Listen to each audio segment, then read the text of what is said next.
بسم اللہ الرحمن الرحیم اللہم صلی علی سیدنا و مولانا محمد و آلہ و اصحابہ و بارک وسلم رب اشرح لی صدری و یسر لی امری واحلل عقدۃ من لسانی یفقہوا قولی رب زدنی علما رب زدنی علما رب زدنی علما۔ عزیز طلباء، السلام علیکم ورحمۃ اللہ وبرکاتہ۔ میں سید فیض الرسول، سبجیکٹ اسپیشلسٹ اسلامیات، ڈویژنل پبلک اسکول و کالج ساہیوال سے آپ کا خیر مقدم کرتا ہوں اور موجودہ معروضی حالات میں اللہ تعالیٰ سے دعا کرتا ہوں کہ اللہ تعالیٰ آپ کو اور آپ کے اہل خانہ کو اپنے حفظ و امان میں رکھے اور کامل تندرستی عطا فرمائے، آمین۔ عزیز طلباء، آج کا ہمارا سبق جماعت ہفتم کے مضمون اسلامیات کا ہے۔ ہمارے اسلامیات کا پہلا باب ایمانیات یعنی عقائد اور عبادات کا ہے، اور اس باب کا پہلا سبق رسولوں پر ایمان ہے۔ قبل اس سے کہ ہم اپنے سبق کی طرف بڑھیں، اس سبق کے مقاصد کو ایک نظر دیکھ لیتے ہیں، اس کے مقاصد پر ایک نظر ڈال لیتے ہیں۔ یہ سبق پڑھنے کے بعد ہمیں عقیدہ کا معنی و مفہوم پتہ چل جائے گا، اسلام کے بنیادی عقائد کے بارے میں آگاہی حاصل ہوگی، رسول کا معنی و مفہوم پتہ چلے گا، اور ہم عقیدہ ختم نبوت کا مفہوم جان سکیں گے انشاءاللہ العزیز۔ سب سے پہلے عقیدہ کیا ہوتا ہے؟ کسی بھی بات پر پختہ یقین رکھنا، کسی بھی بات پر پختہ یقین رکھنا عقیدہ کہلاتا ہے، یعنی حق کو حقیقت جان کر اس پر پختہ یقین کر لینا عقیدہ یا ایمان کہلاتا ہے۔ اسلام کے بنیادی عقائد آپ کے سامنے لکھے بھی ہوئے ہیں۔ اسلام کا سب سے پہلا بنیادی عقیدہ اللہ تعالیٰ پر ایمان ہے، اس کے بعد انبیاء و رسل پر ایمان لانا، اللہ تعالیٰ کی نازل کردہ آسمانی کتب پر ایمان لانا، اللہ تعالیٰ کی نورانی مخلوق فرشتوں پر ایمان لانا، اور یوم آخرت یعنی انسان کا مرنے کے بعد جی اٹھنے پر ایمان لانا، جب اللہ تعالیٰ ہر انسان کو اس کے اچھے یا برے اعمال کے مطابق جزا یا سزا دے گا۔ اور چھٹا اس کا بنیادی جز اچھی اور بری تقدیر پر ایمان لانا ہے۔ اگر آپ نے جماعت ششم میں ایمان مفصل پڑھی ہے، یقیناً پڑھی ہوگی، اور آپ اس کے ترجمے سے بھی آگاہ ہوں گے۔ اس کے ترجمے پر ایک نظر ڈالیں تو ہمیں ایمان مفصل میں یہی درج ذیل 6 اجزاء نظر آتے ہیں کہ اللہ تعالیٰ نے ہمیں کن کن باتوں پر پختہ یقین رکھنے کا حکم دیا ہے، یا کن کن باتوں پر پختہ یقین رکھنا ایمان کہلاتا ہے۔ آئیے اپنے سبق کی طرف بڑھتے ہیں۔ رسولوں پر ایمان، رسول کے لفظی معنی پیغام دے کر بھیجا ہوا کے ہیں، یعنی جسے کوئی پیغام دے کر بھیجا جائے ایسے بندے کو رسول کہا جاتا ہے۔ لیکن اصطلاح میں رسول کے معنی ہے ایسا برگزیدہ یعنی نیک، پاک باز اور متقی پرہیزگار شخص جو اللہ تعالیٰ کا پیغام لوگوں تک پہنچائے۔ اللہ تعالیٰ نے اپنا پیغام لوگوں تک پہنچانے کے لیے جن خاص بندوں کو منتخب فرمایا، ان کو نبی اور رسول کہا جاتا ہے۔ قرآن مجید میں نبی اور رسول دونوں الفاظ استعمال ہوئے ہیں۔ یہاں پہ ایک بات ذہن میں رہے کہ ایسا بندہ جس کی طرف اللہ تعالیٰ اپنا پیغام بھیجے، پیغام اللہ تعالیٰ کا ہوگا، لانے والے حضرت جبرائیل علیہ السلام ہوں گے، اور جس بندے کی طرف یہ پیغام لایا جائے گا اس بندے کو نبی کہا جائے گا۔ وگرنہ اللہ تعالیٰ کے دین، اللہ تعالیٰ کے پیغامات اور احکامات کو لوگوں تک پہنچانے کے لیے اب یہ ذمہ داری امت محمدیہ صلی اللہ علیہ وآلہ وسلم کو تفویض کی گئی ہے۔ اس کے بعد عقیدہ ختم نبوت۔ ہم پہلے پڑھ چکے ہیں کہ عقیدہ کسی بھی بات پر پختہ یقین رکھنے کو کہا جاتا ہے۔ اللہ تعالیٰ نے انسانوں کی ہدایت کے لیے کم و بیش 1,24,000 انبیاء اور رسولوں کو مبعوث فرمایا۔ سلسلہ نبوت و رسالت حضرت آدم علیہ السلام سے شروع ہوا اور حضرت محمد صلی اللہ علیہ وآلہ وسلم پر ختم ہو گیا، یعنی سب سے پہلے نبی حضرت آدم علیہ السلام تھے اور سب سے آخر میں تشریف لانے والے نبی حضرت محمد صلی اللہ علیہ وآلہ وسلم ہیں۔ آپ صلی اللہ علیہ وآلہ وسلم اللہ تعالیٰ کے آخری رسول ہیں۔ آپ صلی اللہ علیہ وآلہ وسلم کے بعد کوئی نبی یا رسول نہیں آئے گا۔ ان دونوں الفاظوں پہ غور فرمائیں۔ آپ صلی اللہ علیہ وسلم کے بعد کوئی رسول یا نبی نہیں آئے گا۔ یہاں پہ ذرا رک کے نبی اور رسول دونوں میں فرق واضح کر دوں۔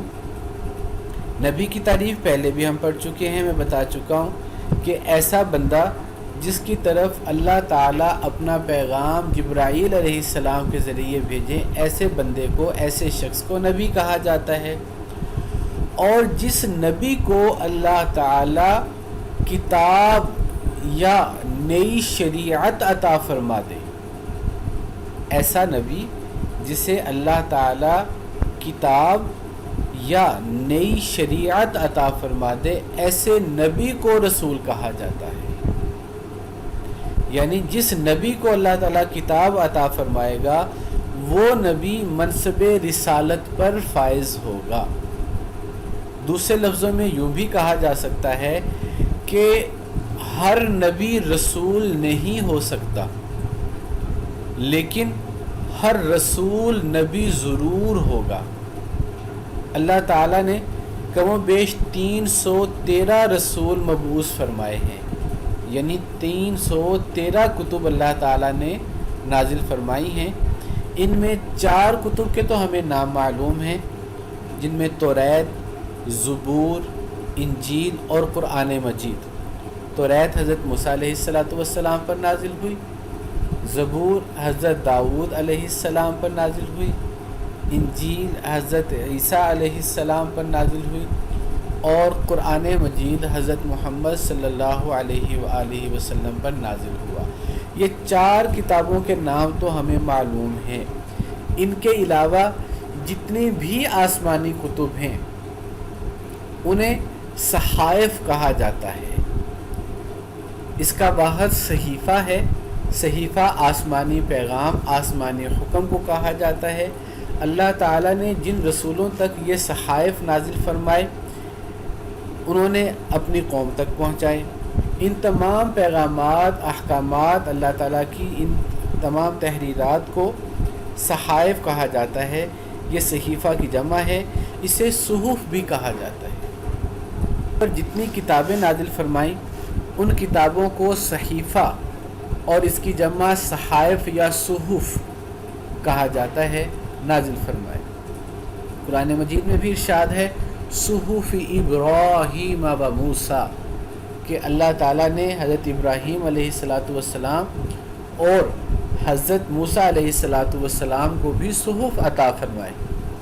اسی لیے قرآن مجید کو بھی ابتدا میں مصحف کہا جاتا تھا، یعنی آسمانی حکم کہا جاتا تھا، بعد میں اس کا نام قرآن مجید رکھا گیا۔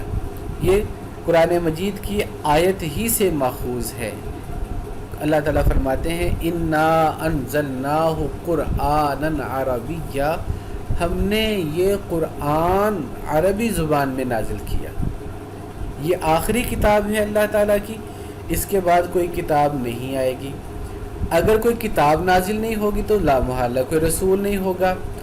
فرض محال اگر یہاں پہ یہ کہا جاتا کہ حضرت محمد صلی اللہ علیہ وآلہ وسلم اللہ تعالیٰ کے آخری رسول ہیں، تو گنجائش بچ جاتی تھی کہ رسول تو آخری ہوں گے، کتاب تو آخری ہوگی، لیکن شاید کوئی نبی آ جائے۔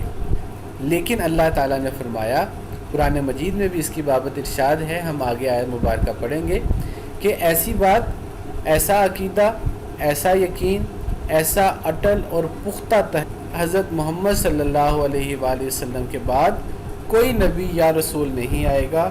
اس عقیدے کو عقیدہ ختم نبوت کہتے ہیں۔ اللہ تعالیٰ کا قرآن مجید میں ارشاد ہے ما کان محمد ابا احد من رجالکم ولکن رسول اللہ وخاتم النبیین۔ اس کا ترجمہ ملاحظہ کیجئے، محمد صلی اللہ علیہ وآلہ وسلم تمہارے مردوں میں سے کسی کے والد نہیں ہیں، بلکہ اللہ تعالیٰ کے رسول اور آخری نبی ہیں۔ پہلے ہم جان چکے ہیں کہ جس نبی کو کتاب عطا ہوگی وہ رسول ہوگا، جسے کتاب عطا نہیں ہوگی لیکن اللہ تعالیٰ کا پیغام جبرائیل کے ذریعے آئے گا، وہ بندہ نبی کہلائے گا۔